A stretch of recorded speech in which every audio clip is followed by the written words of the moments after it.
एक किसान के खेत में एक सांप रहता था। एक दिन किसान अपने बेटे के साथ खेत में काम कर रहा था। तभी अचानक किसान के बेटे का पैर उस सांप पर पड़ गया। सांप दर्द और गुस्से में आ गया और उसने बच्चे को डस लिया। सर इतना तेज था कि किसान का बेटा वहीं तड़पता रहा और कुछ ही देर में उसकी मौत हो गई। ये दृश्य देखकर किसान का दिल गुस्से और दुख से भर गया। उसने पास पड़ी लाठी उठाई और पूरी ताकत से सांप पर वार किया। लाठी लगते ही सांप की पूंछ कट गई। घायल सांप किसी तरह अपने बिल में घुस गया। अब सांप दिन रात किसान से बदला लेने की सोचने लगा। कुछ दिनों बाद किसान और उसकी पत्नी रिश्तेदारों से मिलने घर से बाहर चले गए।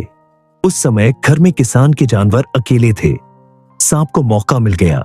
वह बाहर निकला और एक एक करके किसान के जानवरों को डस लिया। थोड़ी ही देर में सारे जानवर मर गए। जब किसान और उसकी पत्नी वापस लौटे और मरे हुए जानवरों को देखा तो किसान फिर से गुस्से में भर गया। वह लाठी उठाकर सांप को मारने जाने लगा। तभी उसकी पत्नी ने उसे रोक लिया और कहा, हम इस दुश्मनी में पहले ही बहुत कुछ खो चुके हैं। हमारा बेटा चला गया और अब जानवर भी मर गए। अगर ये लड़ाई यूं ही चलती रही तो और भी नुकसान होगा।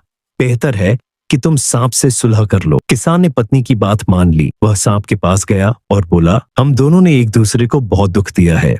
आओ अब ये दुश्मनी खत्म कर दें। सांप ने जवाब दिया, तुम सारी जिंदगी अपने बेटे को नहीं भूल पाओगे और मैं सारी जिंदगी अपनी कटी हुई पूंछ को नहीं भूल पाऊंगा। इसलिए हमारे बीच कभी सुलह नहीं हो सकती। ये सुनकर किसान सब समझ गया। उसने अपना सामान बांधा और उस जगह को हमेशा के लिए छोड़कर चला गया। किसान जान गया था कि कुछ दुश्मनियां ऐसी होती हैं जिनमें सुलह की बातें तो हो सकती हैं, लेकिन दिल के घाव कभी नहीं भरते।